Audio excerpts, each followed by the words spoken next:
muchas veces no es tomado en consideración como un aspecto que tiene que también profesionalizarse y generarse metodologías y protocolos y hasta estrategias para poder implementar la regulación. O sea, la aplicación, como los anglosajones le llaman, el enforzamiento eh, o el enforcement, es una manifestación de la regulación y es sumamente importante. Lo hemos visto en estas fechas, cómo es que el decreto de urgencia tiene un momento, o el decreto supremo, o la resolución que disponga algún tipo de regla de conducta, pero la aplicación es lo que conduce al objetivo propuesto por la regla.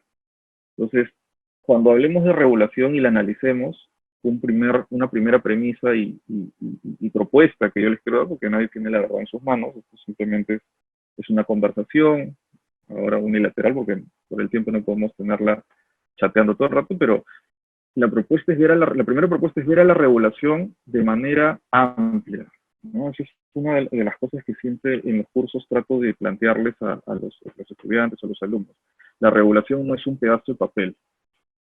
En un pedazo de papel no sirve, ¿no? Si es que no se pone en práctica, si es que no sirve para influenciar en el comportamiento del ser humano.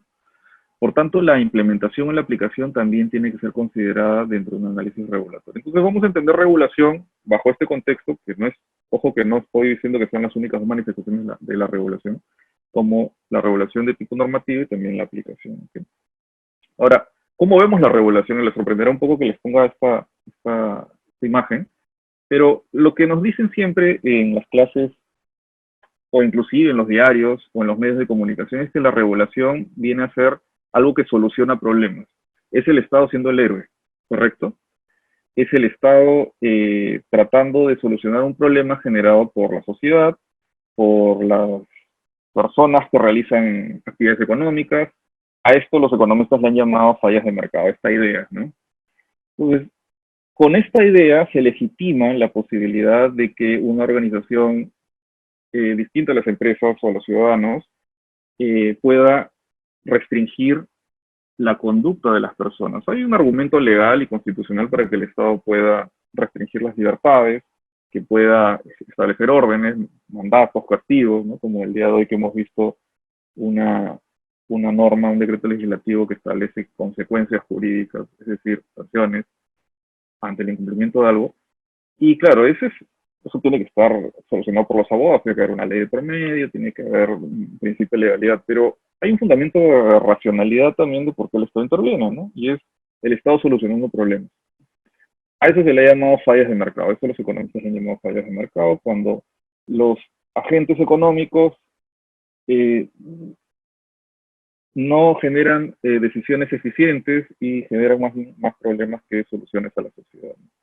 Las externalidades negativas, por ejemplo, es un buen ejemplo de fallas de mercado.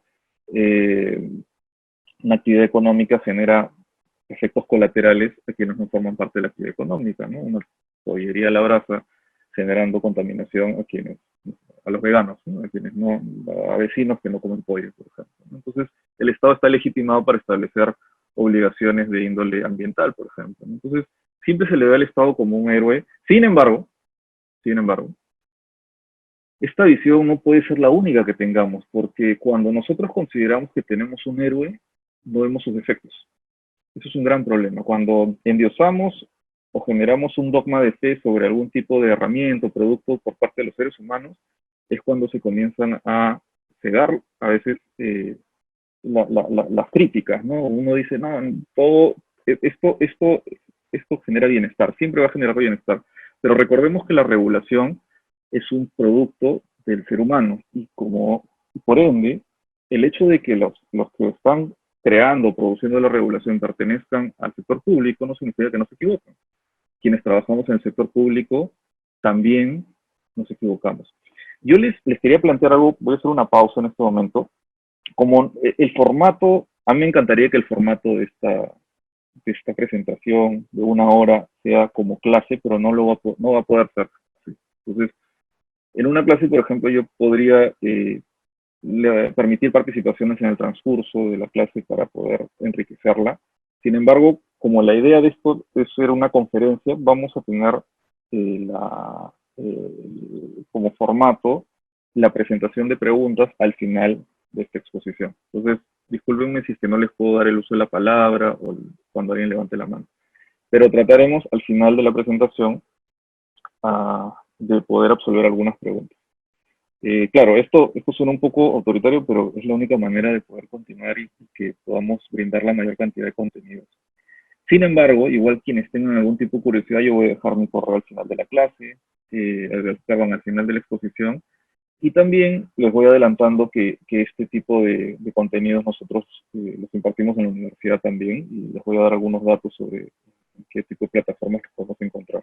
Entonces, se les está hablando de la regulación como una solución, ¿no? Como una solución a un problema que se genera en la sociedad. Sin embargo, todo producto tiene que ser revisado, reflexionado constantemente. ¿Por qué? Porque los productos, inclusive aquellos que brindan soluciones, pueden tener fallas. ¿Entienden? Entonces, este es uno de los primeros puntos que uno recomendaría a estos dos grupos que les digo, tanto a los grupos de los que pueden tomar las decisiones el día de hoy o el día de mañana, porque no sabemos cuándo nos van a convocar algunos de nosotros a poder cambiarle la vida a las personas, pero también esto lo tiene que tener en cuenta también cualquier persona que inclusive trabaja en el sector privado. Y creo que los que trabajan en el sector privado y los que trabajan en una empresa y todos los días eh, asumen los costos de la regulación, porque la regulación genera costos, y lo vamos a ver luego, saben que a veces la regulación no solamente puede generar un sobrecosto de una actividad económica, que finalmente, claro, los ciudadanos y los consumidores a veces no lo ven, ¿no? Todo esto. Pero también puede generar fallas en el sentido de que no cumpla con las finalidades de la regulación. La regulación quiere solucionar problemas. Pero ¿qué sucede cuando la regulación no solamente puede generar sobrecostos a las empresas, sino que logra cometidos distintos o resultados contraproducentes a los originalmente propuestos? Entonces, vamos a hablar de tres tipos de fallas rápidamente. Esto, por si acaso, se basa en un paper de un profesor apellidado Grabowski, que se llama Regulación Contraproducente, pero lo hemos traducido al castellano, algunas de estas tipologías de fallas o regulaciones contraproducentes. La primera que vamos a revisar es la del escalamiento. Una segunda es el cumplimiento creativo o adaptación creativa. Muchos de ustedes se van a acordar probablemente de esta falla. Y la otra es el desplazamiento, ¿no? Vamos a dar tres. Si bien podemos encontrar diferentes fallas en la regulación, esto no es un tipo penal por si acaso, es decir, profesor o Francisco, ¿todo entra en las tres? No, estos son simplemente apreciaciones de posibles efectos negativos que se generan con las regulaciones. Escalamiento. Vamos a utilizar como ejemplos situaciones que hemos revisado, hemos visto, hemos podido apreciar tanto en la realidad como en la normativa, en la regulación normativa durante estas últimas semanas. Una primera, la regla, ¿no? ¿Cómo analizamos? Porque esto hay que tratar de transmitirlo a nuestras autoridades, ¿no? Esto es un ejercicio muy fácil que yo le llamo el test de las fallas regulatorias, ¿no? ¿Cómo podríamos hacer un test de escalamiento o un examen de escalamiento? Primero preguntándonos qué regla vamos a examinar, ¿no? En este caso estamos planteando revisar la regla de en 2 días nadie saldrá. Claro, estoy haciendo referencia a una disposición del gobierno que establecía que 2 días de la semana, jueves y viernes, se iba a decretar una inmovilización social obligatoria muy parecida a la que tenemos los días domingos, ¿no? Y esta disposición inclusive fue transmitida por el propio presidente de la República, que ustedes recordarán en sus famosos anuncios presidenciales de las 12 del día, ¿no? que ya se vienen siendo bastante conocidos. Y claro, acá viene algo muy interesante también, porque estamos viendo fenómenos de la regulación no convencionales en los que ya se empieza inclusive a establecer influencia en el comportamiento del mercado o de los ciudadanos vía instrumentos no formales, ¿no? No típicos al menos, ¿no? Claro, lo que vemos normalmente es el peruano para identificar cuáles son los cambios, pero lo que hemos estado viendo, por ejemplo, son diferentes instrumentos o manifestaciones del regulador a través de, por ejemplo, entrevistas, ¿no? Todas la posible influencia, por darles un ejemplo, en materia laboral de esta figura de si se aplica o no la figura de la suspensión perfecta, toda la preocupación y posible influencia en los agentes económicos, sobre todo en los empleadores, quizá, se ha dado por diferentes entrevistas de la autoridad, entrevistas televisivas en los medios, se dan cuenta. Muchas personas decían, oye, esto no se va a aplicar, no se puede aplicar la suspensión perfecta, pese a que existía un dispositivo con rango legal, ¿no? Que establecía expresamente la figura. Sin embargo, vía entrevistas, el regulador se manifestó a través de un medio de comunicación indicando que probablemente no se iba a aplicar la regla. Entonces, vemos cómo a través de diferentes instrumentos no normativos y no de implementación atípicos, como las entrevistas o las ruedas de prensa del presidente, los anuncios del presidente, se comienza a establecer un tipo de influencia en el comportamiento de los agentes. Claro, luego esto, en el caso de los anuncios del presidente, casi siempre en la tarde o al día siguiente se veía el dispositivo oficial. En el caso de la suspensión perfecta se ha tenido que esperar más de un día para que finalmente el día de hoy se pueda verificar esto en el diario oficial peruano, en el boletín oficial, ¿no? Ahora, ¿por qué les hago toda esta introducción? Porque para el presidente en su anuncio, una manifestación del regulador no oficial, en el anuncio dijo, bueno, estamos evaluando de que las personas no salgan jueves y viernes. ¿Y cuál era el objetivo de esta regulación que luego ha estado viabilizada a través en una disposición normativa? Era facilitar la distancia social. ¿Por qué? Porque la distancia social como objetivo facilita o permite, evita la probabilidad de contagio, ¿no? Entre persona a persona o transmisión del virus a través de superficies. Entonces, claro, hasta ahí es un análisis muy simple de objetivo y regla, ¿no? Regla y objetivo. Probablemente, bajo un análisis de idoneidad, de causalidad, podría decirse de que la inmovilización sí puede llegar a facilitar ese objetivo. Sin embargo, ¿cómo vemos el efecto de escalamiento o cómo el regulador tiene que identificar el escalamiento? Esto es importantísimo porque no identificar posibles situaciones de escalamiento puede generar que la medida se diluya en sus beneficios. El tema es que el anunciar próximamente de que una medida de inmovilización social iba a cambiar por completo, iba a ser menos flexible que la vigente, más bien generaba en el ser humano, en las personas, una idea de escasez, de recursos limitados, de tiempo limitado, por lo cual la aglomeración podría más bien adelantarse. Entonces, ¿por qué esto es un efecto de escalamiento? No estamos afirmando, ojo, en estos ejemplos que haya sucedido. ¿Por qué? Porque así como nosotros le pedimos al gobierno que exista algún tipo de evidencia para regular, para determinar si existen problemas o fallas regulatorias también se debería tener lo mismo. Entonces, más bien por esto se formula como pregunta. Muchos de nosotros, y yo lo he visto en redes, inclusive profesionales muy destacados, personas que con mucha rigurosidad académica, afirman que ciertas medidas del gobierno no han funcionado, ¿no?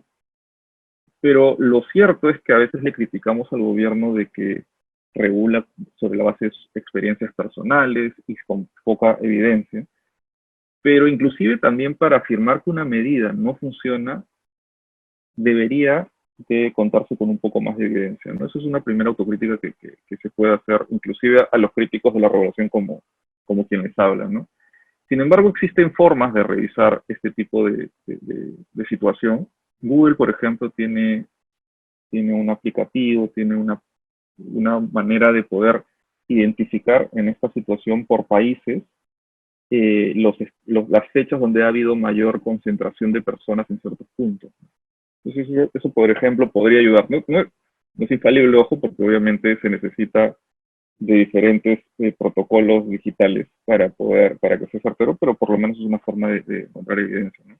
Pero claro, si nos basáramos en la experiencia personal, podríamos decir que es posible de que, a ver, se anunciaron durante que en 2 días nadie saldría y uno tenía casi un día para comprar las cosas, de que más bien esto podría generar mayor aglomeración. Si es que esta hipótesis es cierta, es decir, si había mayor cantidad de personas debido al anuncio de la medida, eso generaría un efecto de escalamiento. ¿Qué es el escalamiento? Uno tiene un objetivo y al implementar la regla o al publicar la regla, se genera un aumento del problema o un aumento del riesgo del problema. Entonces, es posible que algunas regulaciones, en vez de lograr su objetivo, más bien logren agravar el problema. Entonces, cuando veamos disposiciones normativas o algún tipo de manifestación regulatoria que más bien nos parece, bajo la experiencia, de que está generando mayores problemas, esto es una posible situación de escalamiento.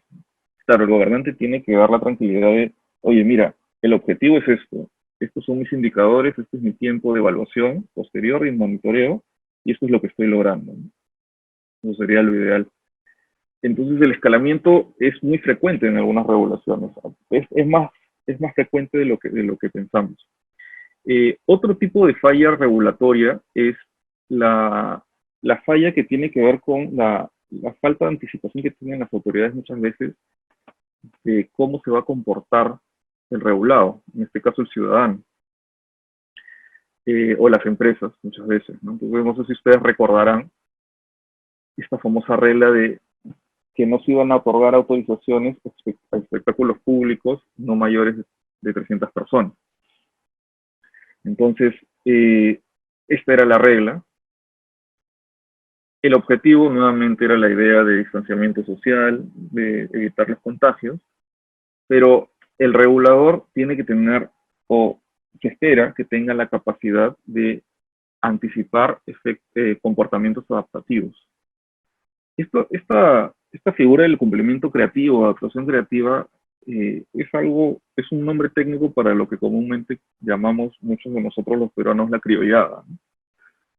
Sacarle un poco la vuelta a la norma y, si quieren una definición un poco menos coloquial, trata de estas situaciones en donde el regulado, para tratar de evitar los sobrecostos de la regulación o los efectos negativos, trata de cumplirla en cuanto al texto de la norma o de la regla, pero no cumple con la finalidad.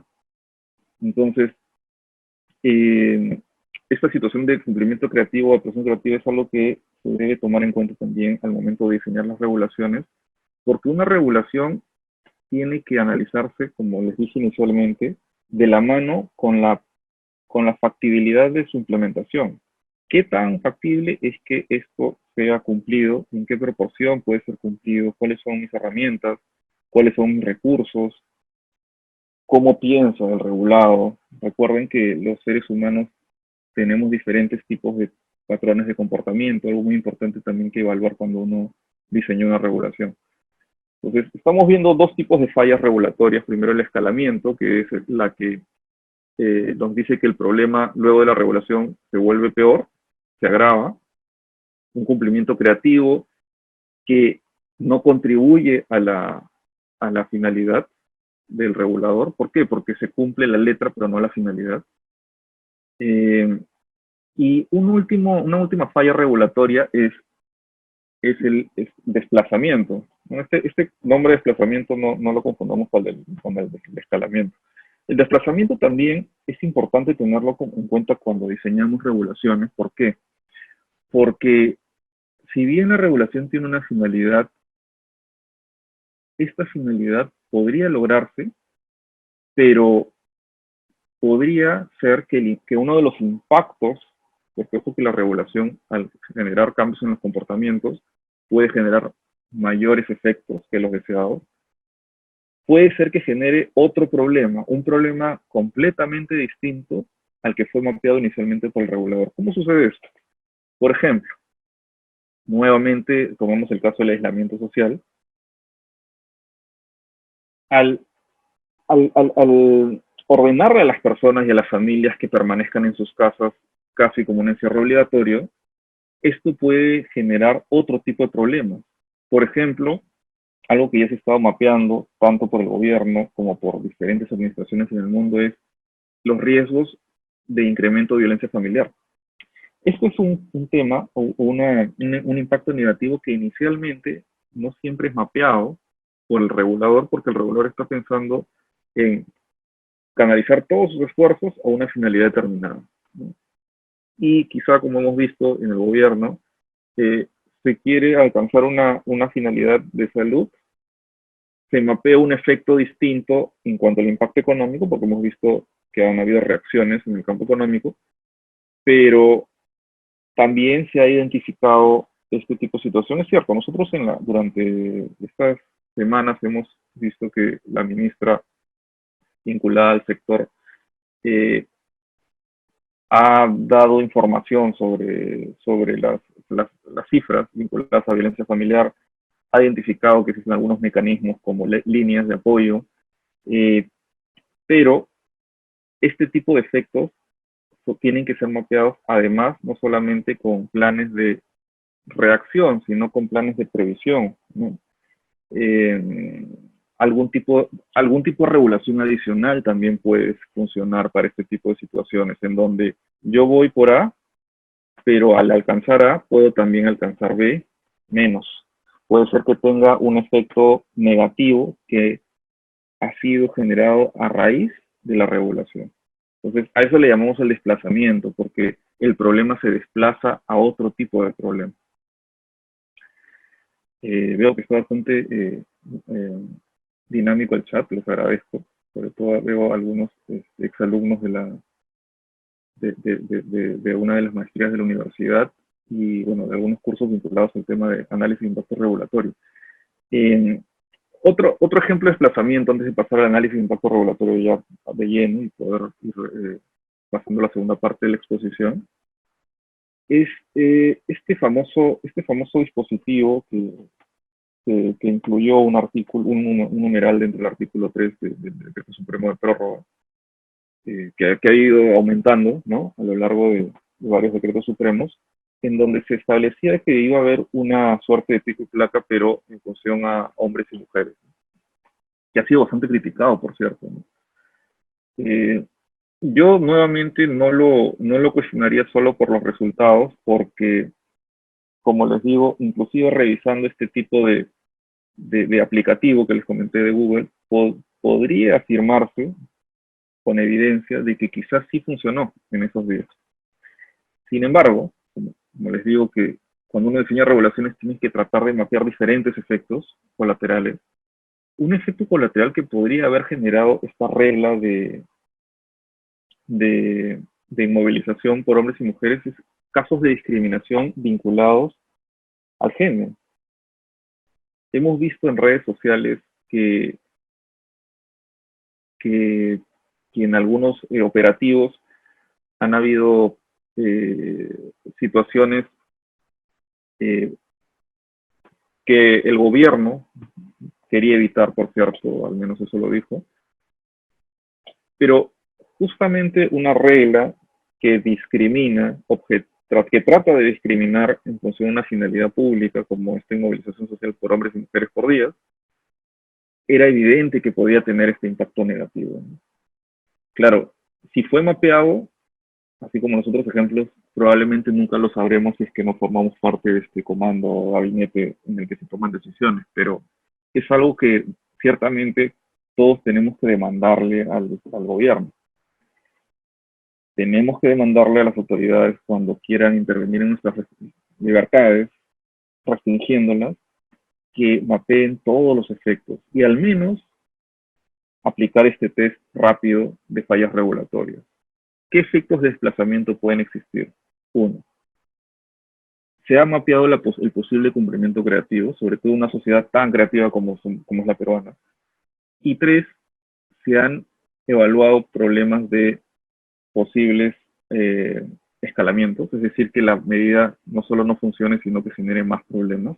Ese sencillo test es una propuesta que podríamos hacerle a las autoridades que quizá ya la han hecho, pero hasta ahora no sabemos si la han realizado porque una de las cosas claro, a ver, uno puede criticar mucho desde la academia, es bastante fácil hacerlo hacia los gobernantes, pero una de las cosas por las cuales podemos especular tanto es porque no existe transparencia en el diseño de los dispositivos normativos. Es cierto, el presidente ha innovado, porque esto no es frecuente, en transmitir y tratar de explicarle a la población de manera sencilla y anticiparle ciertas reglas. Eso es algo sin precedentes, como dice la ministra de Economía. Eh, pero no tenemos ningún tipo de plataforma para que los ciudadanos podamos saber cómo se llegó a esa decisión. Entonces, por eso es que es tan complicado para algunas personas al momento de opinar, de señalar, oye, ¿realmente tuvo racionalidad esto? ¿Hubo un análisis previo? ¿Se consiguió data para definir cuántos hogares tenían hombre y mujer o papá y mamá para poder salir a comprar cada día? ¿O es que esto fue una decisión arbitraria? Eh, Todo ese tipo de cosas, por ejemplo, no las sabemos hasta que no obtenemos entrevistas o participación de las autoridades. En un escenario no de emergencia, en donde quisiéramos aplicar el análisis de impacto regulatorio, una de las primeras reglas es la transparencia. Y la transparencia, ojo, no significa la famosa prepublicación, ¿no? Ese es un tipo de transparencia o de consulta pública.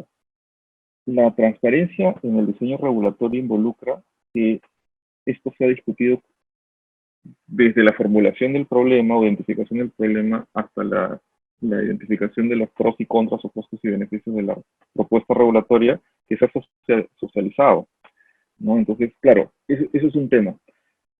Eh, el ejercicio que podemos hacer hasta este momento es especulativo porque los decretos de urgencia, al menos no conozco una plataforma en donde se encuentren los proyectos o exposición de motivos de estos decretos, ¿no? Y aún así, si los encontráramos, muchas veces las exposiciones de motivos no incluyen todo este tipo de protocolo que les menciono, ¿no? Normalmente las propuestas normativas, y los digo con conocimiento de causa porque yo pertenezco a una institución pública, he trabajado y he visto cómo se desarrollan los proyectos normativos en el Poder Ejecutivo, que ciertamente hay bastante discusión, es cierto, entre los sectores. Eso es definitivo. Quienes han trabajado en algún momento algún proyecto de ley o algún proyecto de decreto supremo lo saben, pero, pero lo que sí hace falta, creo, y es un poco complicado, es que cuando uno plantea un proyecto normativo sea autocrítico, ¿no? Lo que casi siempre incluye los proyectos normativos, las exposiciones de motivos, ¿qué son? Es ser marquetero con el proyecto normativo. Casi siempre es eso. Existe un sesgo natural de tratar de sustentar con los beneficios cualquier propuesta normativa. Pero el análisis de impacto regulatorio y estas prácticas de mejora en la regulación lo que proponen es ser autocrítico, cuestionar tu propio producto, testearlo, ¿no? ¿Por qué? Porque si no eres autocrítico, es posible de que tu producto no sea el mejor, básicamente. Claro, identificar los costos y los beneficios es importante, ¿cierto?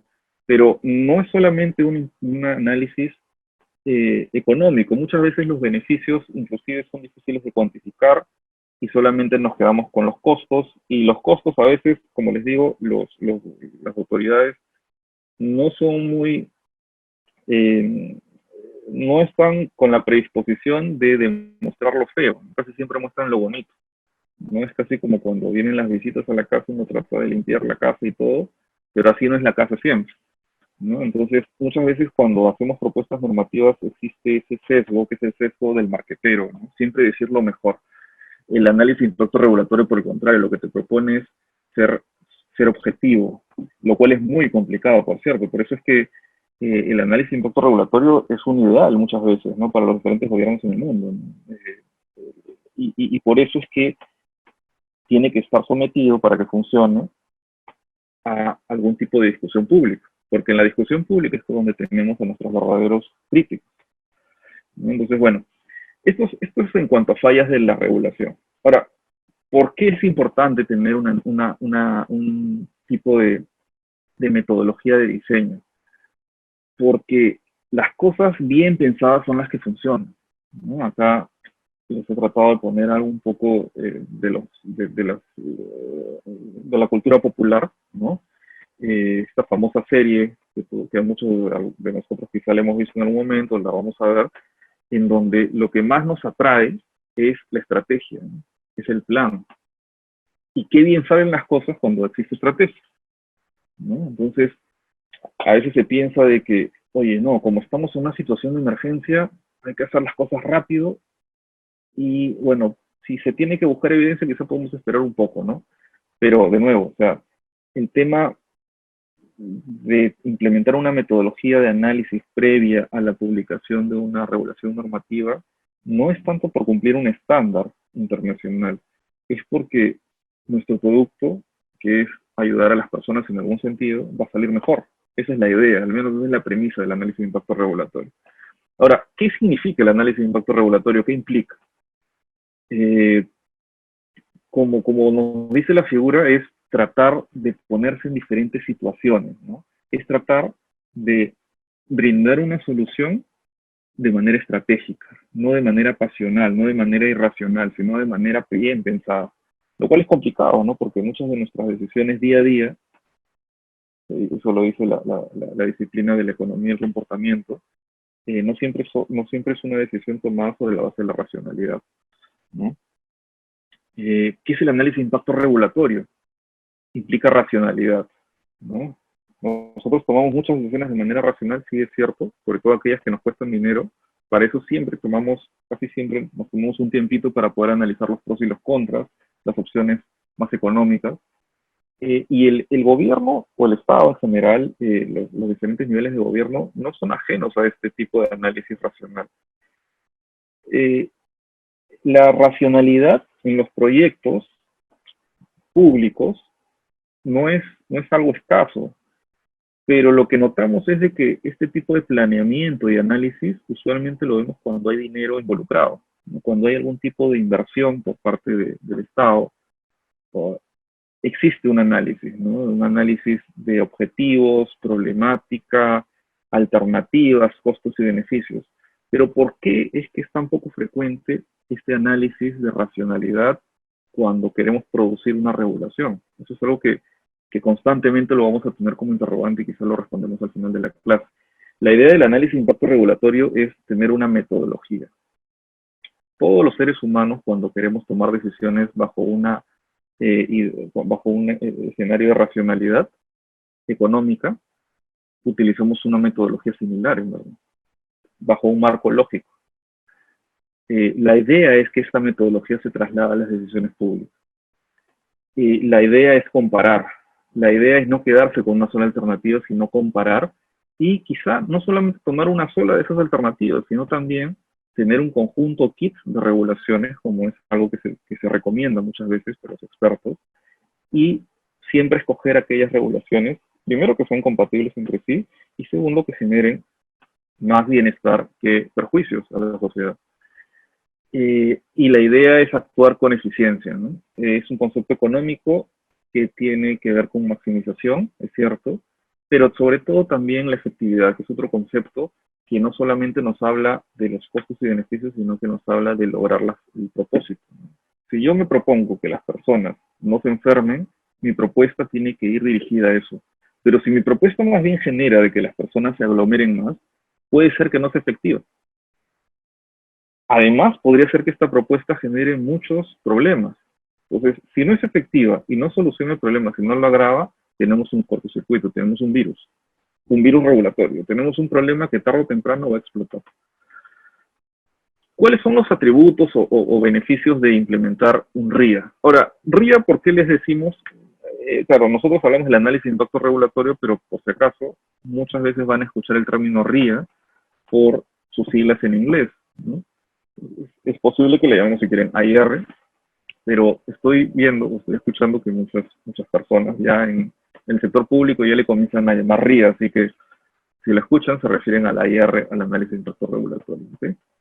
Entonces, uno de los primeros atributos o virtudes de aplicar un RIA es que te ayuda a anticipar fallas regulatorias. Las fallas regulatorias no se pueden eliminar por completo, porque depende mucho del comportamiento humano, depende mucho de los diferentes factores. Existe algo que se llama el universo del sistema regulatorio, en donde la regulación no depende solo del regulador, sino depende de un ecosistema, en donde el regulador y el regulado forman parte de ese ecosistema, pero tenemos organizaciones privadas que también pueden influir, tenemos contextos internacionales, tenemos diferentes situaciones. Entonces las fallas no siempre se generan, es decir, el 100% de los efectos no deseados no son por el gobierno, muchas veces dependen de otras circunstancias, pero el RIA te ayuda por lo menos a mapearlo. Eso ayuda, para eso puede ayudar un RIA.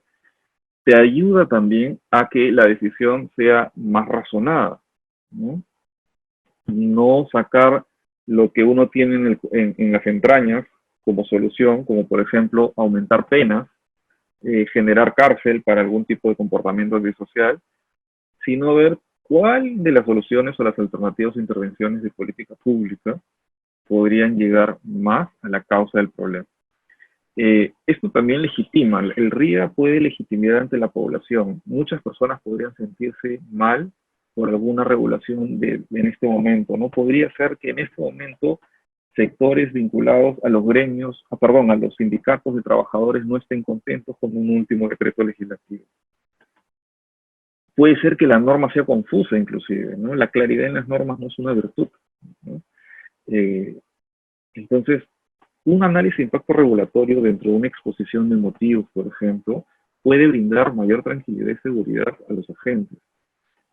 Puede uno sentir de que el gobierno pensó y no solamente emitió.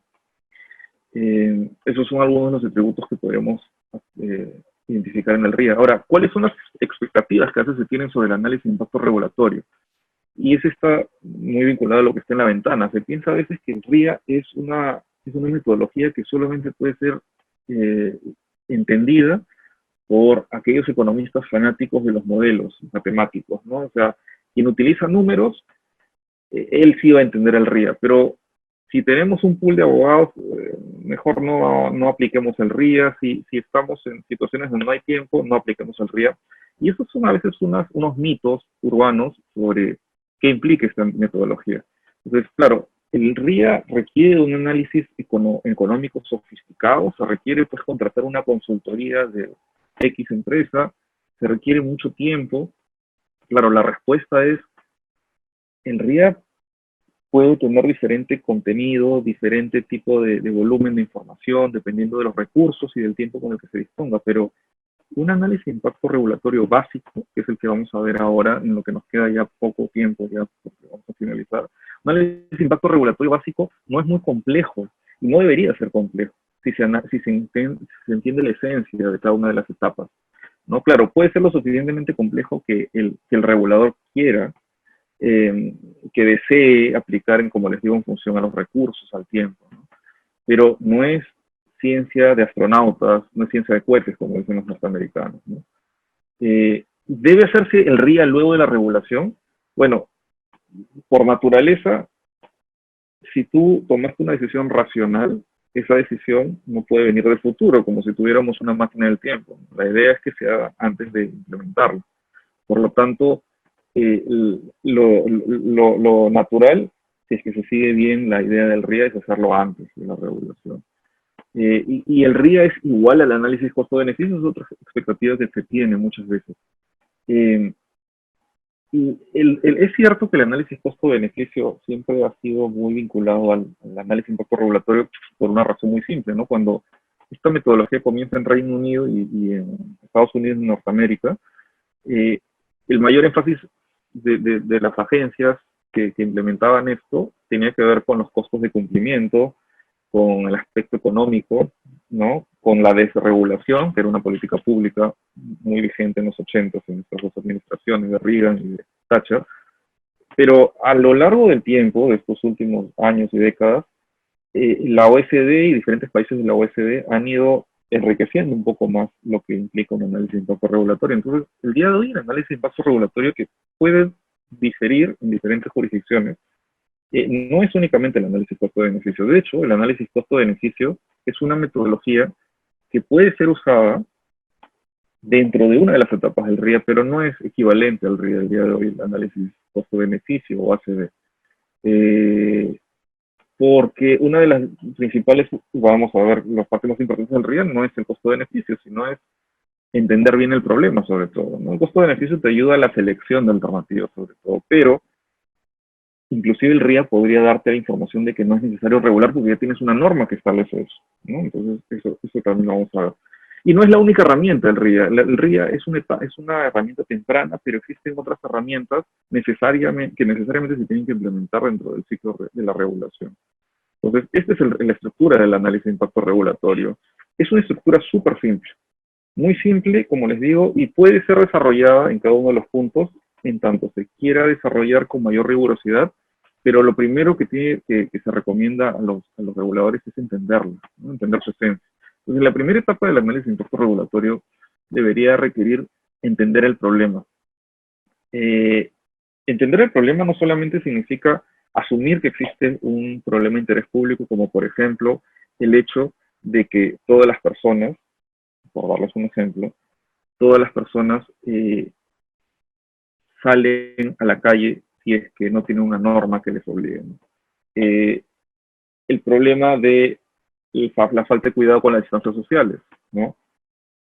Como les digo, un primer acercamiento para poder identificar si existe o no esa situación, que es una situación no deseada por la pandemia que tenemos, es tratar de analizarlo bajo la experiencia personal, ¿no? Claro, pero el RIA nos pide y nos reta a que salgamos de nuestra zona de confort de opinólogos y utilicemos la evidencia. Entonces, por eso es que es importante contar con algo de análisis sobre la existencia de algo que realmente tenga que solucionar. Eh, Podría suceder que llegamos a la conclusión de que el incumplimiento, por ejemplo, como lo que hemos visto, el incumplimiento de la aglomeración no se da de igual manera en todas las circunscripciones territoriales, sino que este comportamiento no deseado es regional, ¿no? De hecho, el gobierno lo entendió así y por eso es que ha establecido una regulación diferenciada en función a las regiones, ¿no? Y claro, eso lo ha entendido el gobierno sobre la base de la experiencia, pero el análisis de impacto regulatorio nos sugiere de que ese tipo de información la podamos recabar también previamente. Existen a ver, situaciones que probablemente solo las podremos ver experimentando a través de estos experimentos sociales que estamos viendo todos los días. Pero existen algún otro tipo de conclusiones a las que podemos llegar estudiando un poco más a la gente, ¿no? Ahora, una vez que identificamos que sí existe el problema, tenemos que plantearnos quiénes lo generan también, ¿no? Eso es importantísimo. Los agentes generadores del problema. ¿Por qué? Porque la regulación o la alternativa o la intervención probablemente recaiga en esos agentes, ¿no? Y en su contexto. Una vez que identificamos el problema, esta situación negativa es plantear los objetivos. Esta palabra objetivos no siempre se toma en cuenta en las regulaciones. A veces un decreto legislativo, como estaba revisando el día de hoy, plantea el objetivo, está bien, es cierto, qué se quiere lograr para identificar más o menos la problemática, pero cuando hablamos de objetivo en términos de exposición regulatoria, de sustentación regulatoria del RIA, la idea es plantear objetivos numéricos, plantear objetivos con indicadores, ¿no? Esto lo entienden muy bien los ingenieros, los economistas también, los administradores también, y todo aquel que trabaja sobre la base de objetivos operativos cuantificables.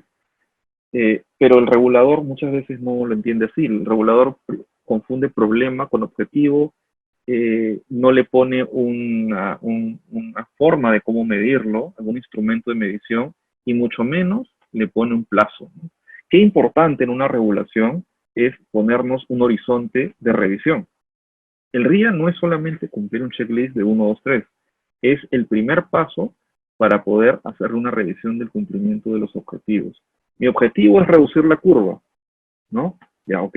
¿A los cuántos días o meses voy a evaluar eso?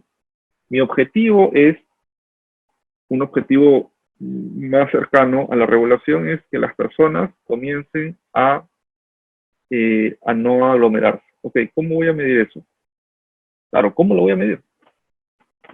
Yo ahorita les he mencionado que existen instrumentos de medición o formas de evidenciar eso, pero de cómo el gobierno está midiendo esta situación, ¿no? Eso es algo muy importante. ¿Solo se deja llevar por la curva o por estos gráficos que a veces el presidente nos indica, o es que existe algún otro tipo de instrumento de medición? Entonces, los objetivos son muy importantes. Y claro, el plazo para poder medir los objetivos, qué importante es eso. Claro, estamos en una situación, hay que tratar de rescatar algunas cosas de esta situación. Uno, estas explicaciones coloquiales o sencillas que hace el presidente es algo importante. Los reguladores normalmente no hacen eso. Los reguladores sacan algo en el diario oficial del peruano. Los reguladores me refiero a las autoridades que tienen poder de regular y se olvidan de transmitirlo de manera sencilla a la población. Así que punto uno de buena práctica regulatoria son estas famosas conferencias. Pero hay otro tipo de atributo que podremos identificar que no se ven normalmente en el plano regulatorio y es ponerle plazo de verificación de los efectos de la norma o de la regulación. Eso no es común. Ustedes vean que casi todo nuestro sistema jurídico en el plano normativo no tiene fecha de caducidad en sus normas. Las normas son casi eternas. Pocas oficinas públicas, pocas autoridades le hacen seguimiento a los resultados de la regulación. Si ustedes hacen un trabajo de acceso a la información pidiéndole a algunas entidades públicas de cuáles son sus oficinas de seguimiento regulatorio o que hagan similares funciones, no lo van a dar. Probablemente les hagan pensar de que las oficinas de planeamiento lo hacen, pero no lo hacen. Entonces, el tema de poner un horizonte para ver los resultados es sumamente importante. Y eso, felizmente, en teoría se está viendo ahora, porque la idea es que esto sea evaluado cada cierto tiempo, ¿no? Claro, primero el periodo de emergencia sanitaria de los 90 días, es el gran periodo, pero también existen evaluaciones que se hacen por semanas y por meses. Eso de ahí es algo que no se ve normalmente. Lo más probable, y esperemos que me equivoque, es que cuando todo esto termine, esta situación negativa, la regulación se olvide o el regulador se olvide de esta buena práctica, ¿no? Segundo gran elemento del RIA es la identificación de alternativas. La identificación de alternativas, ¿qué implica? Tratar de mapear diferentes intervenciones que puedan llegar al mismo a un resultado de solución y contribución de la solución del problema. Una primera salida es la inmovilización social, ¿no? Se analizó eso. Pero ¿qué efectos colaterales podría tener esta alternativa? Es la única que se puede lograr para el distanciamiento social. Hemos verificado que el aislamiento en las casas, el encierro, no genera distanciamiento necesariamente, por varias razones. Primero puede ser que tengamos personas infectadas en una sola casa y todos, o una sola persona y otras no infectadas se van a contagiar. Estamos hablando ahí de un distanciamiento social que no se está buscando para las personas miembros de un grupo familiar. Claro, probablemente el distanciamiento social tiene una finalidad que no es solamente el núcleo de la familia, sino es un distanciamiento entre familias, ¿correcto? Entonces, por ese lado uno diría, oye, esta alternativa suena bien. Pero, ¿qué sucede con aquellas situaciones en donde la gente sí se le permite ir a comprar, por ejemplo? El aislamiento como medida no importa en esa situación porque las personas se sienten con la legitimidad y con el derecho de cómo han estado encerrados tanto tiempo, pero la norma sí les permite ir a comprar comida, dirán, bueno, ahora sí, yo puedo, finalmente estoy cumpliendo con la norma, ¿no? Y claro, acá quizá algo que se debe reforzar por parte de los agentes privados como públicos, porque esto es un tema de todos, es las distancias. Más que el aislamiento social obligatorio, lo importante, o una de las cosas importantes complementarias, es la distancia. Este énfasis en la distancia es sumamente importante. Y probablemente una norma de tipo comando y control como la que estamos viendo ahora de movilización con militares y policías, no hace tanto énfasis en las distancias, ¿no? Entonces, una alternativa de solución adicional a la inmovilización puede ser el implementar medidas de distancia, ya sea de tipo libertario, un poco más de soft law, como le dicen, o también algún tipo de obligación de distancia, ¿no? Vía comando y control. Y así podemos identificar diferentes soluciones, ¿no? Se han identificado también este tema de que solamente salga una persona, ¿no? O que salgan dos personas, o que salga una por día. Son diferentes alternativas para el mismo problema. Ahora, cuando uno hace un análisis de impacto regulatorio, y con esto ya vamos terminando el RIA, uno no es que deba de solamente escoger una solución. Como les digo, los expertos señalan de que el regulador puede adoptar un kit de regulación, pero el tema es tratar de escoger aquellas primero, si es que vamos a hacer un kit de regulaciones, primero que sean compatibles. Y segundo, si no son compatibles, escoger menos restrictiva. La menos restrictiva, la menos costosa. ¿Ok? Eh, Esto implica no solamente hacer un análisis costo-beneficio, a veces identificarlos o cuantificar los beneficios en soles o en dólares o en alguna moneda es un poco complicado, es cuestionable a veces, no es la única metodología que se usa, pero si quisiéramos realizar un ejercicio más simple, como les digo, esto es una propuesta de un RIE simplificado, que inclusive podrían adoptar los gobiernos regionales o locales, para cualquier tipo de regulación, es indicar o identificar, hacer una columna de pros, de posibles impactos positivos y posibles impactos negativos. La idea del RIA es servir como un instrumento de toma de decisiones.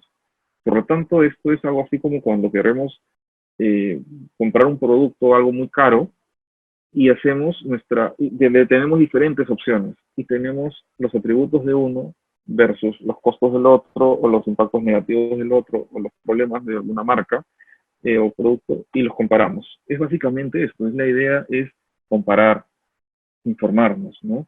Y finalmente, el análisis de impacto regulatorio tiene un atributo que no es una etapa necesariamente, pero es algo que debe de formar parte de la práctica del diseño de la regulación. Así dure una semana, un mes o un día el diseño de la regulación. Y es tratar de conversar. ¿Qué significa? ¿Cómo le llama esto la OSD? Le llama la consulta pública. La consulta pública no me estoy refiriendo al concepto de consulta pública en determinados proyectos con impacto ambiental o con algún tipo que requieran algún tipo de licencia social. Eso es otro tipo de mecanismo de consulta pública. Acá estamos hablando de la socialización de la regulación. Es decir, pregunta un poco más a alguien que no sea de tu gabinete, que no sea parte de los burócratas, pregúntale a un empresario, pregúntale a un consumidor, a sus representantes, cómo ven este proceso, ¿no? ¿Realmente existe el problema? ¿La solución está en el Estado? ¿Podría quizá venir de la empresa privada? Entonces, a ese tipo de buena práctica se le llama la consulta pública. Y como les digo, no es equivalente a la prepublicación. Tanto la prepublicación como los anuncios del presidente, que como les digo son muy informativos y muy buenos, tienen un atributo o una limitación. La decisión ya está tomada, ¿entienden? La decisión ya está tomada claro, la prepublicación obviamente recibe comentarios, pero ya el proceso de problemática, alternativas e impactos pros y contras ya casi se ha realizado. Entonces, la idea de la consulta pública es poder explorar diferentes formas de socializar la regulación, ¿no? Reuniones, mesas de trabajo, con suma transparencia, por cierto, para tratar de entender el punto de vista de las personas, ¿no? Este tema de la movilización social, el presidente a veces decía, ¿por qué no vas a comprar por una semana, ¿no? Quizá, claro, esa idea es desde la experiencia personal, pero si uno estudia quizá un poco más cómo se desenvuelven determinados sectores, nos vamos a dar con una información como que no todos tienen refrigerador, ¿no? Eso creo que ya ha sido una discusión que se ha comenzado a mencionar. No todos pueden hacer compras semanales, no todos tienen los recursos para hacerlo. Hay personas que van con 10 soles a un mercado y con eso tienen que alimentar a su familia. Entonces, claro, todo eso se obtiene, esa información, hablando con los regulados, ¿no? Con las personas que van a ser afectadas por la regulación. Eso es muy importante. Ahora, ¿cuáles son las regulaciones? Y creo que ya tengo que ir terminando porque me estoy pasando un poco de la hora. Las regulaciones pre-emergencia. Yo normalmente este tipo de exposiciones las hago con ejemplos que no tenían que ver con la emergencia, porque estas láminas las he hecho especialmente para esta exposición. Pero antes de hablar de las regulaciones en la emergencia, ¿cómo es que se daban antes de la emergencia las regulaciones? La verdad es que de la misma manera como probablemente se dan ahora. Tengo un caso, el caso del cambista prohibido, ¿no? Eh, Existen muchas circunscripciones en donde los cambistas están prohibidos. Eh, ¿Por qué? Porque se parte de la idea pues, de ciertas tragedias, ciertos problemas que existieron, asesinatos a cambistas, como en San Isidro, por ejemplo, y se implementó esta medida, ¿no? Si quisiéramos hacer un análisis de impacto regulatorio, quizá esta medida podría haber sido revaluada, ¿no? cuál es el problema, ¿no? De qué manera el problema, que podría ser los asaltos a personas que manejan dinero en la calle, de qué manera es que la actividad económica de cambistas, por ejemplo, tiene contribución para que se genere este problema. Claro, y podríamos darnos con la sorpresa de que quizá, haciendo un estudio de todos los asaltos, todos los robos que se puedan dar a raíz del manejo de dinero, quizá que un gran porcentaje no son de cambistas, sino, por ejemplo, de entidades del sistema financiero, o luego de retirar dinero del sistema financiero. Entonces, eso, por ejemplo, es algo que se tendría que estudiar en un análisis de impacto regulatorio. ¿Qué tanto contribuye este posible generador del problema, que sería el agente cambista, al problema, ¿no? Un 10%, un 15%, un 5%. La alternativa elegida es la menos restrictiva. Una cosa es prohibir la actividad y otra cosa es, por ejemplo, zonificarlos, ¿no? Esa es otra alternativa. La zonificación en lugares supervisadas por la autoridad, por ejemplo, ¿no? Entonces, la idea del RIA es poder brindar un marco lógico para poder diseñar bien la regulación y poder tener mejores resultados. El tema de la prohibición de cambistas también puede generar ciertos efectos adaptativos o fallas regulatorias. El desplazamiento, ¿no? Tanto en el caso del cambista como, por ejemplo, estos casos en donde, que yo les llamo el caso Gamarra, cuando se prohibió el comercio ambulatorio, lo que hizo la persona es adaptarse a una situación migrando geográficamente otro espacio. Entonces, el análisis de impacto regulatorio te puede brindar ese tipo de información o herramientas, ¿no? Tenemos diferentes regulaciones que quizá ya las vamos a tener que pasar rápido, o casos para poder analizar el RIA, pero una de ellas que fue aprobada por el Congreso anterior y que, bueno, probablemente se convierta en una regulación, es este famoso registro para taxis por aplicativo, ¿no? Claro, en un contexto de emergencia todo cambia, ¿no? Ahora más bien los taxis por aplicativo, los taxis en general más bien son una alternativa adecuada o más bien algo muy importante en la emergencia. Esto es una de las últimas cosas que les quería mencionar. Hay algunas regulaciones que pueden parecer un poco absurdas, inclusive en cuanto a sus finalidades, ¿no? Por ejemplo, en no sé si ustedes saben, pero nosotros tenemos dos categorías, una de farmacia y botica, y la otra pertenece a una categoría que se llama oficinas farmacéuticas. Y resulta que una de las pocas diferencias que existen para poder utilizar el término farmacia o botica es que el dueño de la farmacia tiene que haber estudiado químicos farmacéuticas. En ambas, tanto en la botica como en la farmacia, el administrador, que permanece durante todo el tiempo de apertura del centro, del establecimiento, sí tiene que estudiar químico farmacéutico de acuerdo a una regulación. Pero la única diferencia en este caso entre botica y farmacia es que el dueño, es decir, el dueño podría estar en su casa durmiendo y ser químico farmacéutico, pero igual en botica y farmacia va a estar un químico farmacéutico. Es decir, la pregunta es cómo el problema, primero si existe un problema, ¿no? Para el tema de los términos, ¿no? Cómo eso afecta al consumidor, si existe una relación entre ser dueño y tener un estudio de químico farmacéutico con el administrador. Entonces, todo ese tipo de cosas se pueden llegar a analizar y reflexionar en un RIA.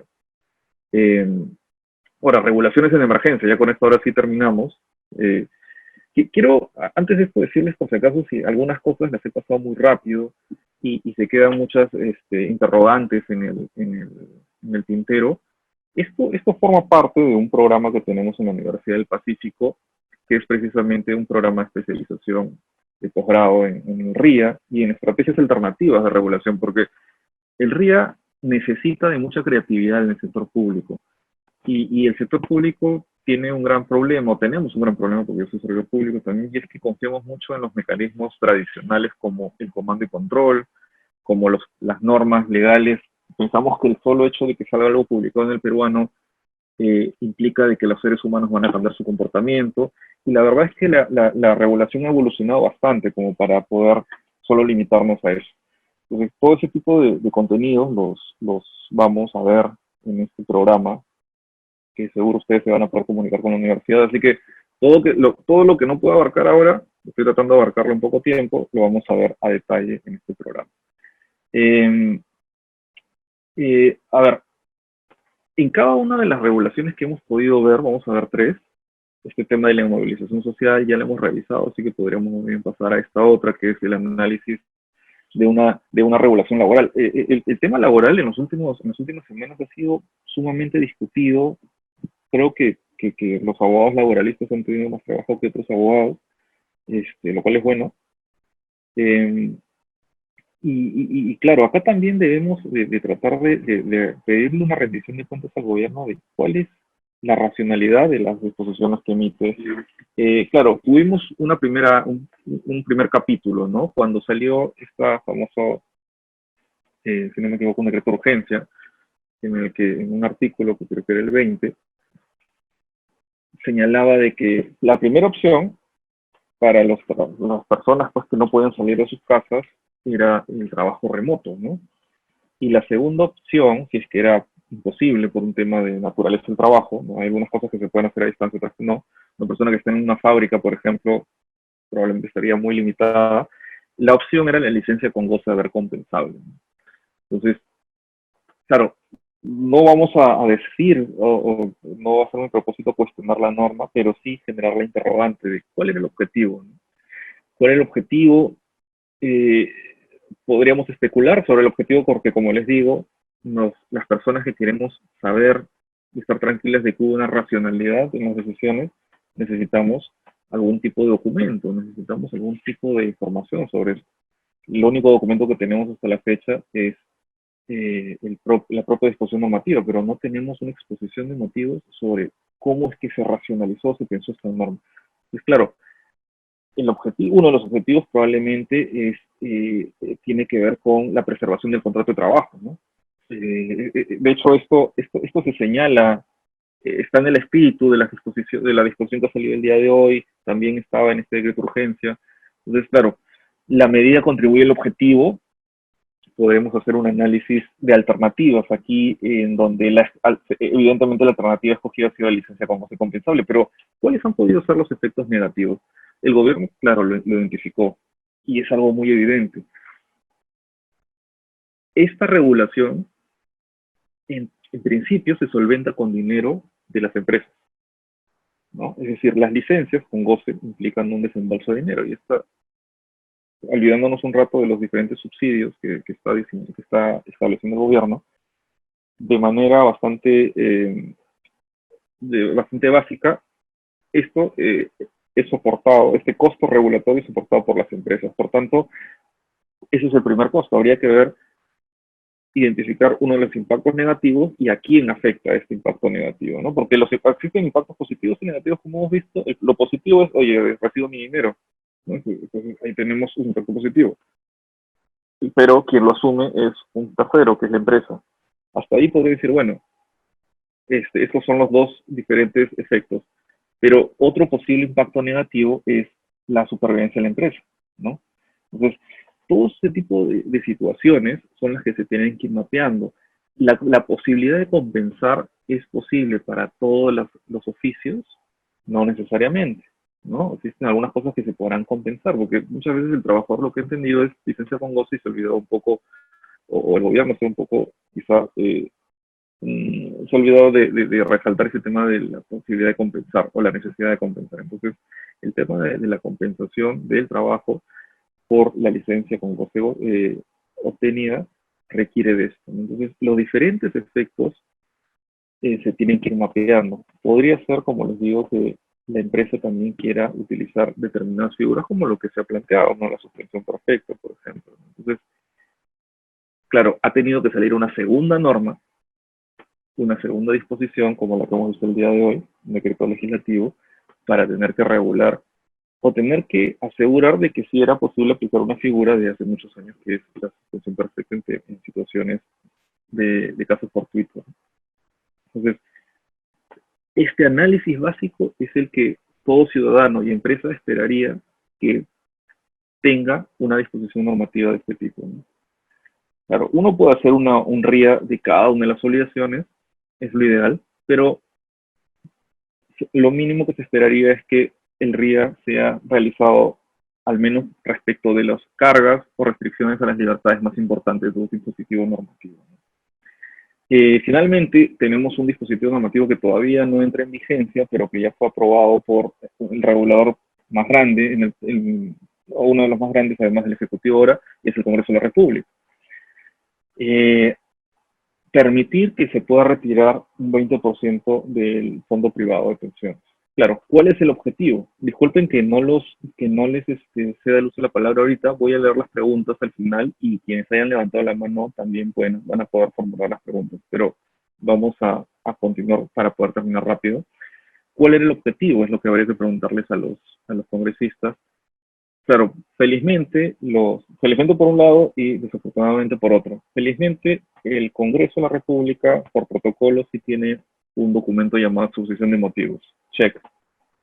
Desafortunadamente, muchos de los documentos emitidos por el Congreso llamados exposiciones de motivos no tienen una estructura ordenada o una metodología similar a la del RIA. Sí se encuentran problemáticas, pero son diferentes y dispersas. Basta con ver muchos de los proyectos normativos del Congreso. No existe un análisis eh, objetivo de cada alternativa, casi no, el análisis de efectos negativos no existe, es casi inexistente, y ustedes ya conocen la famosa frase de esto no robará gastos al Estado, ¿no? Entonces, y claro, acá habría que ver cuál es el objetivo del retiro, ¿no? Cuando uno escucha o lee bueno, había que revisar los motivos de eso, pero cuando uno escucha o lee a los congresistas que lo han promovido, lo que se escucha es un poco de rabia o ira contra el sistema, pero eso eso no puede ser un, no puede ser lo único que pongamos como sustentación del proyecto. Tenemos que decir cuál es el objetivo. Claro, un objetivo puede ser llenar de liquidez a los consumidores o a las personas. Eh, eh, Uno puede hacer un análisis de cuánto contribuye el objetivo, pero cuáles serían los efectos negativos. Esto es importantísimo cuando estamos hablando de una cantidad de dinero tan importante como la que podría representar el 20% del fondo de cada uno de los afiliados, ¿no? Claro, quienes han salido a identificar los efectos negativos han sido tanto la SBS como el sector financiero, que serían, bueno, los ACP, pero esta identificación debería, si es que se hiciera un RIA, provenir del propio regulador, ¿no? Bajo un análisis técnico. De hecho, en este sentido, felizmente existe una suerte de contrapeso por parte del Poder Ejecutivo para poder, eh, para poder filtrar o restringir este tipo de proyectos, ¿no? Claro, en un sistema bicameral, y acá me vuelvo un poco abogado nuevamente, en un sistema bicameral, el Senado tendría que hacer ese filtro. En nuestro sistema presidencialista tenemos un filtro que es la promulgación del presidente, pero finalmente si el presidente no lo promulga por un tema de insistencia, el mismo Congreso lo puede realizar. Entonces, claro, hay un tema de pesos y contrapesos, pero finalmente esto podría ser publicado. Reglas del RIA, para ir terminando, ahora sí. Las reglas o principios, le quiero llamar. Primero, el RIA, si quisiéramos decirle a los tomadores de decisiones, bueno, aparte de las 3 etapas, ¿qué me recomiendas tener como principios? Lo siguiente, regula con evidencia. Las decisiones que tomes trata de que sean un poquito más estudiadas. Eso es lo primero. Si voy a restringir la salida de personas pensando de que todas las familias tienen papá y mamá, primero trata de averiguar si eso es cierto, ¿no? No solamente es tener la prueba de que puede existir un problema o un riesgo del problema, sino también tratar de atacar las causas. Es muy importante, esto lo vemos en las clases, diferenciar entre lo que es la causa del problema mismo, ¿no? Puede ser que existan asaltos en taxis por aplicativo, es cierto, pero ¿cuáles son las causas? ¿Cuáles son los motivadores o los facilitadores de esto? ¿Es el espacio cerrado? ¿Es la falta de identificación del taxista? ¿Es la falta de mecanismos de reclamo? Este análisis de causalidad es importantísimo y uno lo ve en el RIA. De ahí, consulta externa, que es lo que les he dicho. No solamente hacer una consulta al asesor del gabinete, al asesor del ministro, sino salir a la calle, preguntarle a personas que podrían ser tus más grandes críticos, inclusive. Eso es importante cuando uno va a realizar algún tipo de proyecto. Partir del problema y no de la solución.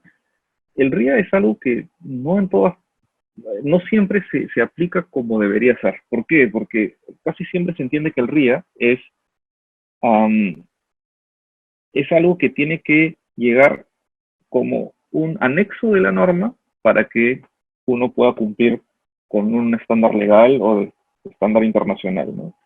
Un check, una estrella de la OSD, por ejemplo, o un check del gobierno. Y por tanto, el RIA termina siendo una receta creada para justificar una decisión ya tomada, ¿no? Eso es un gran riesgo que puede existir en el RIA. Un principio que se propone es el RIA no debe partir de la solución, debe partir del problema. Es decir, construir la solución sobre la base de un problema, un objetivo, diferentes opciones, y luego, recién identificando las opciones, seleccionar. Pero en la práctica esto sucede al revés.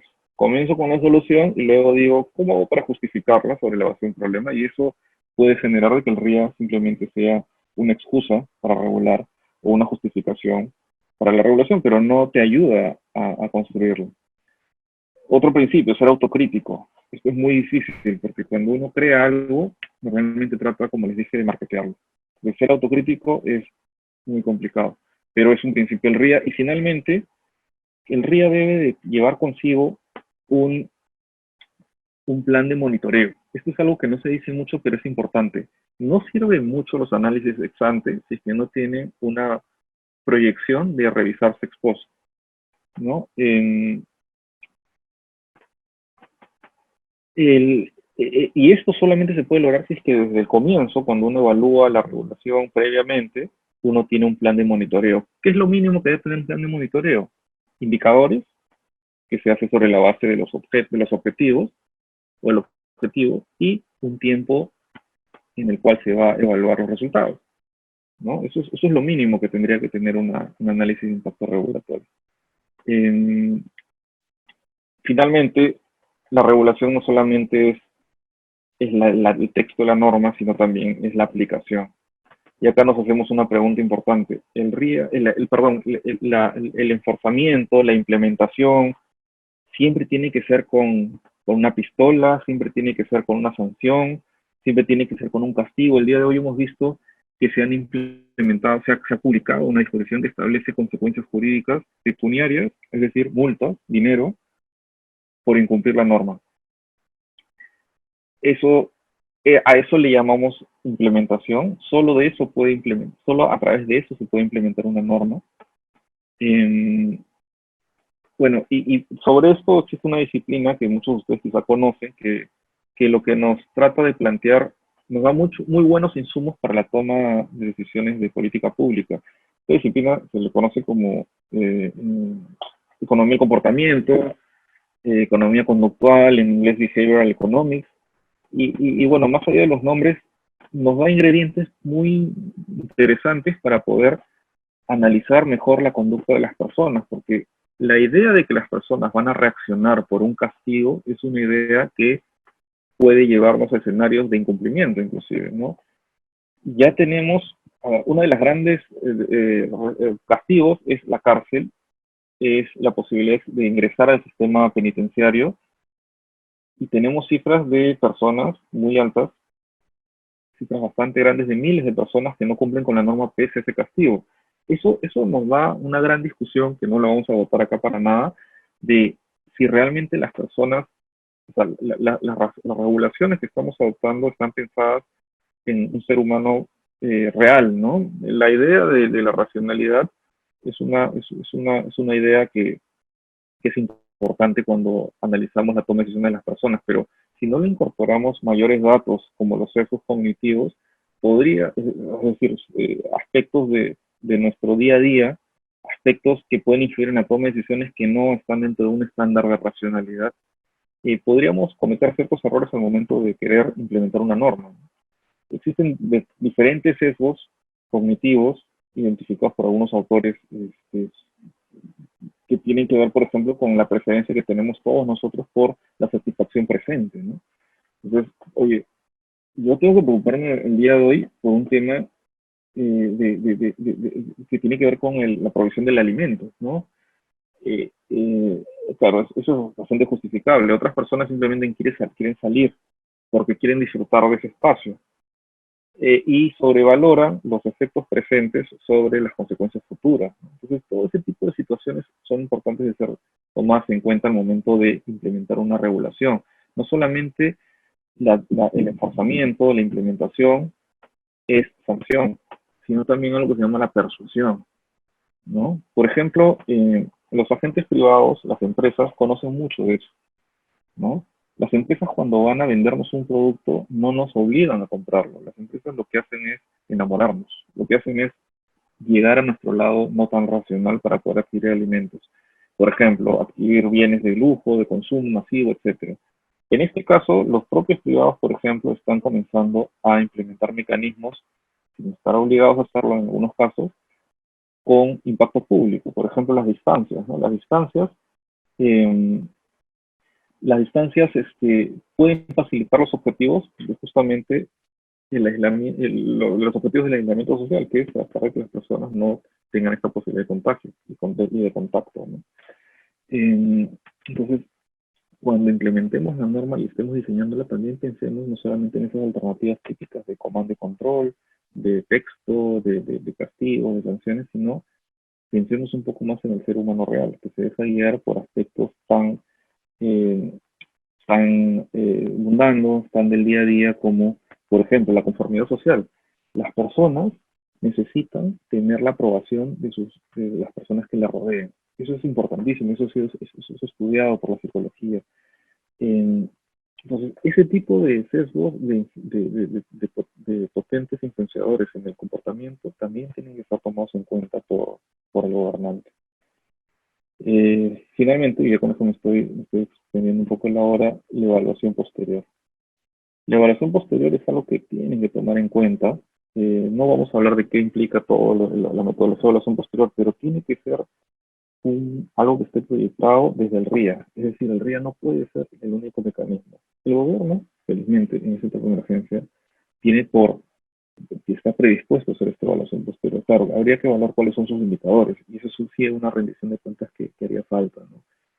Para que también el regulado, la población diga, oye, el esfuerzo que estoy teniendo está llevando algo, las empresas también, ¿no? O sea, esta información es importante.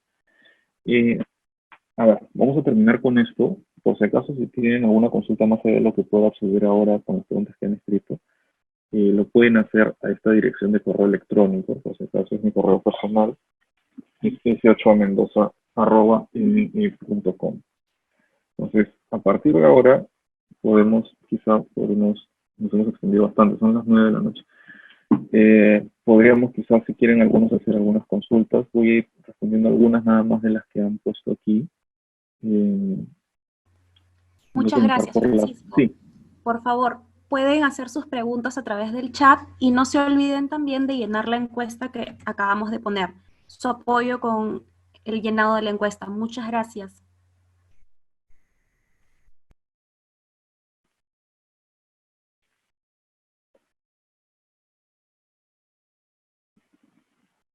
sí. Y justo ahora uno de los asistentes, Jaime Dupuy,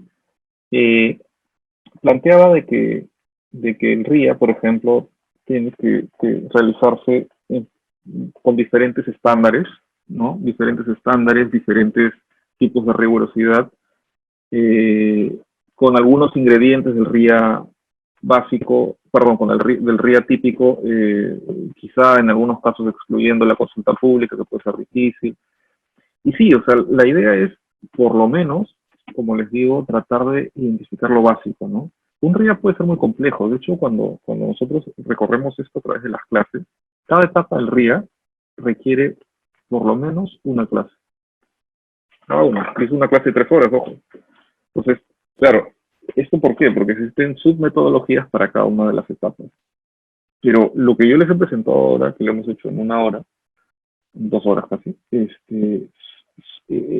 posible y debe ser tomado en cuenta cuando uno va a diseñar, porque como alguno de los participantes ha dicho, esto es algo que se llama marco lógico, es decir, es, un, es una metodología para poder tomar decisiones bajo estándares de racionalidad. ¿Y qué implica la racionalidad? La racionalidad económica no se refiere tanto a un análisis solamente de costos y beneficios. La racionalidad económica implica ser consistentes con los objetivos, ¿no? Cuando estamos hablando de falta de consistencia, ahí tenemos un problema de racionalidad.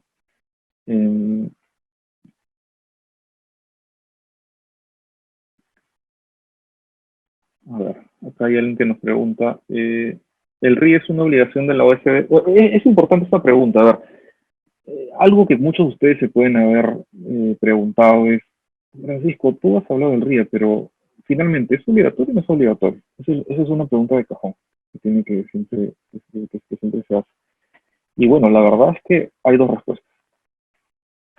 La primera respuesta es que nosotros tenemos, por primera vez, la identificación de la análisis de impacto regulatorio en un decreto legislativo, ¿no? 1448, que solo lo menciona como un instrumento de calidad regulatoria.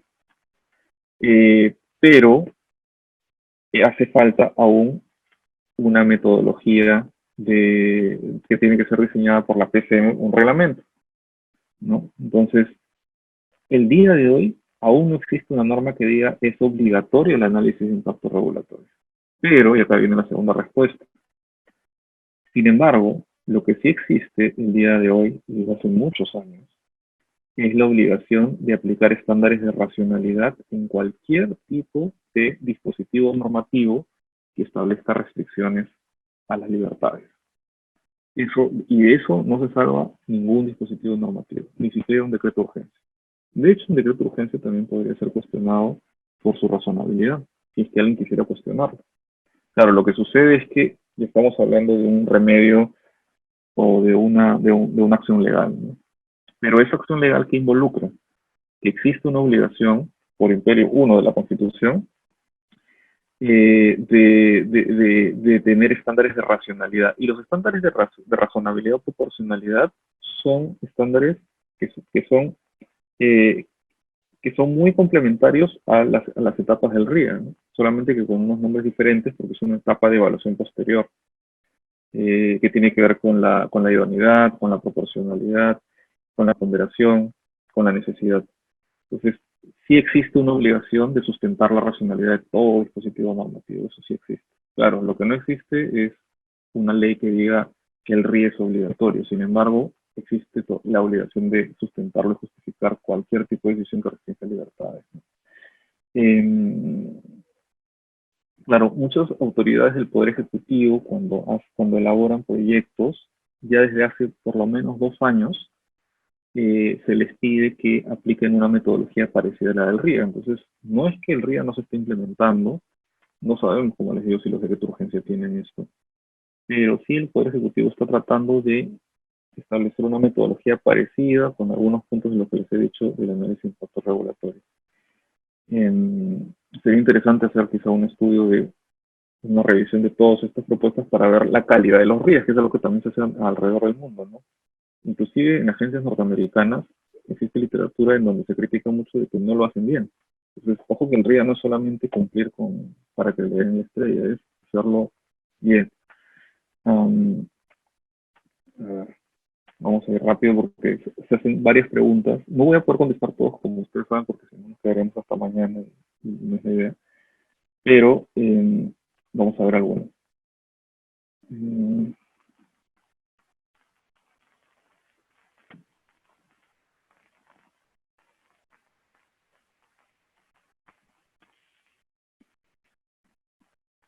Claro, se habla un poco del ACR, por si acaso, es bueno que sepan. Algunas personas quizás han visto qué es ACR, ¿no? Todos hablan de ACR como si fuera una marca de carro, inclusive el RI, ACR, ¿qué es esto? Lo que sucede es que el análisis de impacto regulatorio es una metodología cuyas siglas y metodologías son parecidas a nivel internacional. En algunos se hacen mayores preguntas o se expande un poco las partes del análisis de impacto regulatorio dependiendo del país, pero lo básico es lo que se mencionaba. Pero en el Perú se ha creado algo que se llama el análisis de calidad regulatoria.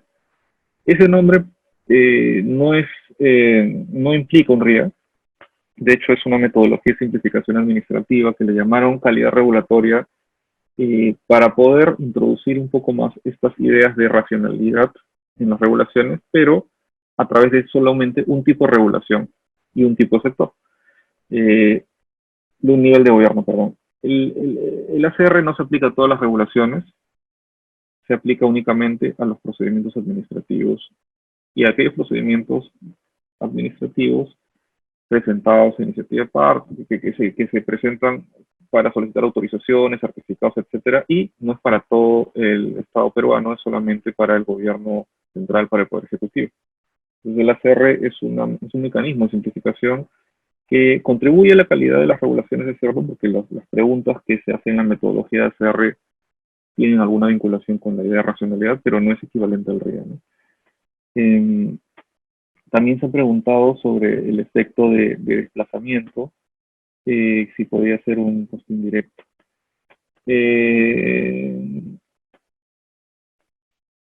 Sí, bueno, el desplazamiento, como les dije, el tema del RIA puede ser, y eso también lo dice la OCDE cuando se hace un análisis de pros y contras, podría no siempre encontrarse información para estimar los costos y los beneficios, pero sobre todo los beneficios, ¿no? Porque cuando estamos hablando de los beneficios, estamos hablando de bienes no comerciables, es decir, de la salud, la vida, ¿no? La tranquilidad, son aspectos que no tienen un precio en el mercado, pero sí, a través de diferentes metodologías se puede asignar un valor, ¿no? Se le puede asignar un valor traducido en dinero, por ejemplo, pero lo más importante cuando utilizamos este test de fallas regulatorias es tratar de primero identificar la posible falla, ¿no? Y luego de eso, si es que es posible cuantificarlo en dinero, eso sería importantísimo, si es que se tiene información, eso es cierto.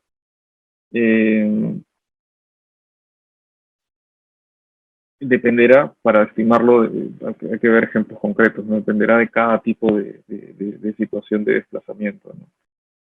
El desplazamiento inclusive o sea, no siempre va a tener un impacto directo en la economía, ¿no? O en las empresas, ¿no? Por ejemplo, cuando hacemos un análisis de impactos regulatorios, es cierto, estamos hablando de aspectos de eficiencia, pero también podría generarse un impacto negativo en, por ejemplo, derechos a la igualdad, ¿no? Ya es conocido que algunos países, en su análisis de impacto regulatorio, incluyen diferentes aspectos extraeconómicos inclusive, ¿no? Lo cual no significa de que esos aspectos, por ejemplo, de impacto en igualdad por aspectos de discriminación, como que les mencioné, eh, no puedan también ser evaluados luego de manera económica para llegar a un tipo de valoración, ¿no? Eso también se puede hacer. A ver, vamos a ir más abajo.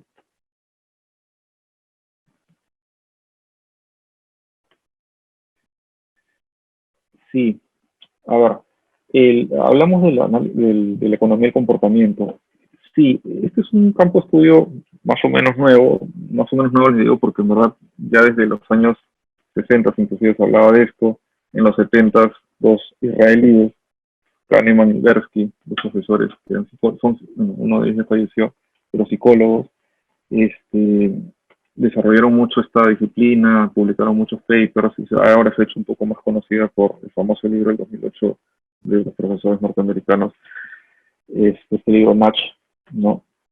Y la idea es que la economía del comportamiento, el estudio de los sesgos, ha sido muy explotada por las empresas, ¿no? En las empresas, cuando uno quiere llegar al corazón del consumidor, contrata a personas que entienden la conducta humana. En el Estado, cuando quieres llegar al comportamiento de las personas, contratas abogados. Es un poco contradictorio porque el abogado no tiene mucha formación para entender la conducta más allá de crear normas. Entonces, estos famosos matches, como les llaman, o por agrupar el libro, todos estos famosos mecanismos de política pública conductuales son muy útiles, o pueden ser muy útiles, porque complementan los mecanismos de comando y control, ¿no? Por eso es que también lo mencionamos. Y valdría la pena de poder también llamar quizá a un equipo multidisciplinario que ya no existe en este tipo de situaciones de emergencia, en donde se pueda, antes de sacar una norma, tratar de someterla un poco a opinión de este tipo de personas o profesionales que pueden anticipar quizás ciertos comportamientos, ¿no? Entonces, eso es importante.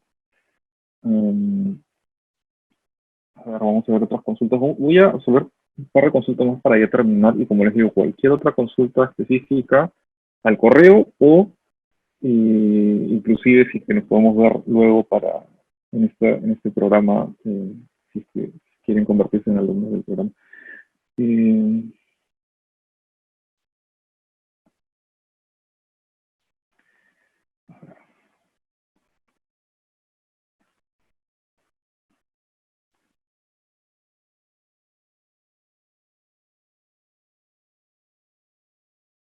ya. Bueno, creo que casi todos son gracias, gracias. Eh,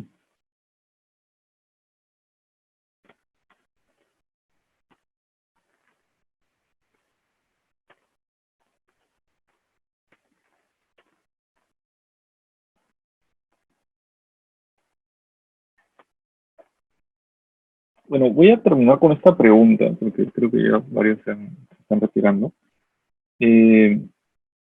Vamos, a ver, el tema de los precios, ¿no? Ahora quizá ya no está tan, al menos en el país, no se está cuestionando tanto, no se está pidiendo, presionando a las autoridades para influir vía comando y control en los precios, pero cuando recién comenzaron estas ideas de posible escasez de alimentos, sí se propuso la posibilidad de regular vía órdenes los precios, estableciendo tarifas en determinados productos. En, acordémonos que la regulación no solo es la normativa que establece órdenes, restricciones, sino la regulación también puede ser cualquier tipo de intervención pública con la idea de cambiar conducta.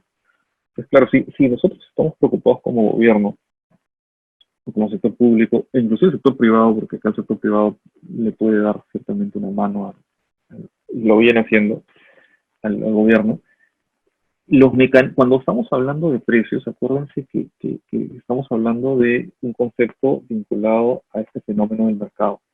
Y en el mercado algo existe un bien sumamente importante por el cual el consumidor puede ser hasta más poderoso que la empresa, y es la información, ¿no? Entonces, los mecanismos que también son utilizados en estos grupos conductuales o de economía y comportamiento, los mecanismos que se recomiendan más para poder influir en el precio no son necesariamente la intervención, eh, la intervención unilateral del Estado tratando de artificialmente fijar un determinado precio, sino la intervención a través de la información, por ejemplo. Y para esto son muy útiles estos mecanismos de comparación, ¿no? Estos mecanismos comparativos. Tenemos en el sector privado mecanismos comparativos, por ejemplo, de estos servicios de alojamiento, ¿no? Tenemos diferentes tipos de buscadores que son amigables, que son fáciles de acceder y las personas escogen en función de esta comparación. Algo similar tiene el Estado en precios, por ejemplo, lo tiene a través de un mecanismo del Ministerio de Agricultura, si no me equivoco, en donde se puede identificar productos de primera necesidad y lugares, ¿no? Claro, el tema es qué tan, y acá eso también es un tema vinculado al entendimiento de la conducta de las personas. Las personas, cuando analizamos información, lo que queremos es algo simple, vistoso, rápido. Entonces, todo lo que nos aburre lo pasamos, sobre todo en esta era digital. Entonces, claro, si quieren una respuesta más directa, la mejor forma de regular y de solucionar problemas de precios, en donde puede intervenir el mercado sin necesidad de sacar una ley que regule este tipo de situaciones, es brindar información de manera amigable, ¿no? Existen muchos rubros en donde sí existe esto, pero es poco conocido, ¿no? El Facilito es uno, por ejemplo. El buscador de combustible más barato. Tenemos un observatorio de medicamentos también. Tenemos buscador de precios de productos de primera necesidad. Y todo esto es proveído por el gobierno. Claro, el tema es qué tan atractivos son para el consumidor. Entonces, habría quizá que mejorarlos un poco. Eh, sí, justo estaban mencionando sobre el reglamento de la IR, cierto, la PCM Claro, la PCM actualmente tiene muchas responsabilidades, ojo, ¿no? Es la que está, una de las que está liderando todos estos temas de la emergencia. Y justo en esta época la PCM ya estaba, antes de la, de la emergencia, estaba en las etapas más o menos finales de la implementación del reglamento. Pero es obvio que ha habido que ha habido algún tipo de extensión del plazo para poder implementar el RIA por las diferentes coyunturas. Pues acordémonos de toda la coyuntura política que existió en el año pasado, ahora la emergencia, pero sí es una labor pendiente que se tiene en la PCM de poder implementar el RIA, ¿no? Sin embargo, claro, la pregunta que nos haríamos muchos de nosotros, los que todavía quedamos en la reunión, que son, okay, pensé que ya todos se habían ido, pues son 92 participantes son, es, es si es que los decretos de urgencia hubieran pasado por un RIA, ¿no? Esa es una gran pregunta, porque en muchos países, y no nos sorprendamos si es que lo vemos en algún momento en nuestra legislación, en muchos países el RIA tiene excepciones. Es decir, la regulación del RIA dice, se aplicará a todos los dispositivos de determinadas características, salvo tales y cuales. Y claro, ahí el gobierno, que es el que se regula, dirá, o podría decir, ya, pero los decretos de urgencia los sacas de ahí.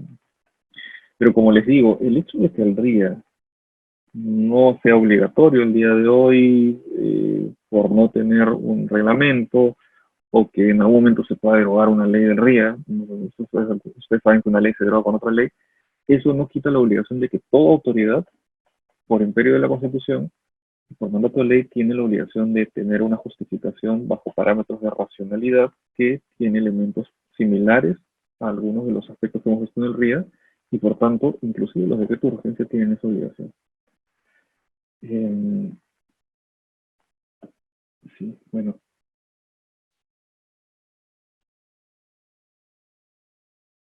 Ahora vamos a responder una pregunta final diferente a la de un participante. ¿Existía una participante que estuvo levantando la mano? No sé si desea hacer ahora pero vía el chat su pregunta. En dos oportunidades, una participante estuvo levantando la mano. Ahora, este tema del análisis de impacto regulatorio ahora lo hemos centrado mucho en el Poder Ejecutivo, pero ojo que el Estado, o sea, los grandes reguladores estatales no solamente son el Poder Ejecutivo, sino tenemos a los gobiernos regionales. En el Poder Ejecutivo tendremos quizá no más de 300 reguladores, autoridades con poder de regular, pero todo lo demás son gobiernos locales, que son más de 1.800. 1.800 autoridades que pueden tener diferentes regulaciones. Y claro, lo importante sería de que de manera gradual también estas organizaciones puedan aplicar este tipo de estándar. Bueno, creo que nos hemos pasado un poquito la hora. Como les digo, voy a tratar de quedarme con igual algunas de las reflexiones que están acá, las voy a ver, pero les pediría que quienes quieran hacer la consulta y no se las haya absuelto, que me puedan escribir al correo, y si tienen mayor interés en este tipo de temas, como les digo, la Universidad del Pacífico es una de las universidades que desde ya el año 2016 están implementando programas vinculados a análisis regulatorio. Existe una especialización en esto.